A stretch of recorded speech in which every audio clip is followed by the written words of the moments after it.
This is a terrifying situation for Ukrainians here in our area as well, who are worried about their loved ones back home. Fox 12's Audrey Wheel spoke with a man in Salem who could hear explosions as he spoke with his family on the phone. Alex, who I spoke with, was up all last night and throughout the day talking back and forth with his dad and brother who are in southern Ukraine.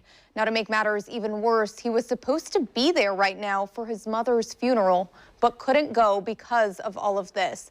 Now, his family actually watched Russian forces coming in and invited friends to stay at their house because they have a basement they can use for shelter.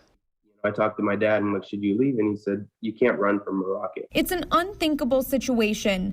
Alex, who's in Salem, relays to me what he's hearing from his dad and brother in the Kherson area of Ukraine. This is video his dad took in the pitch black of night, catching the light of Russian forces moving in on the bridge near their house. He said you could hear the fighting in the distance, and then the fighting stopped and he saw the convoys coming in. It's a horrible, horrible feeling, horrible to listen to the explosions as you're talking to your loved ones and then hoping that they answer their phone when you call. He says now they're even hearing rumor of tragedy nearby. He had a phone call that his neighbor a few hundred meters away, they're not 100% sure what hit his house, but he was killed by an explosion.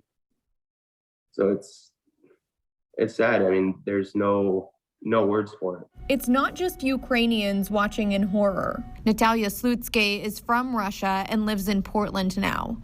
She moved to the U.S. as a kid and just visited Ukraine last fall. The entire time I was there, it was a sense of deja vu and a sense of like almost home, because it in so many ways it is so similar to Russia. What do you make of what's happening right now and what we all saw starting to unfold overnight? Embarrassed. That's the only thing I keep expressing to my Ukrainian friends of I'm sorry. She says her friends in Russia are just as shocked, and this is not what anyone wants. So many of them woke up to the same news that we went to bed with, and just not understanding why this is happening, what there is to gain from this. As video shows Ukrainians on the move or gathering in subway stations as bomb shelters, Alex says his family invited friends to stay at their place because they have a basement they can use to take cover. I think this is a time in our history that we're going to look back and wonder where did we go wrong as a world, essentially. And Alex says his family doesn't have any natural gas or heat because the pipes were damaged. Now he's, of course, worried about where things go from here.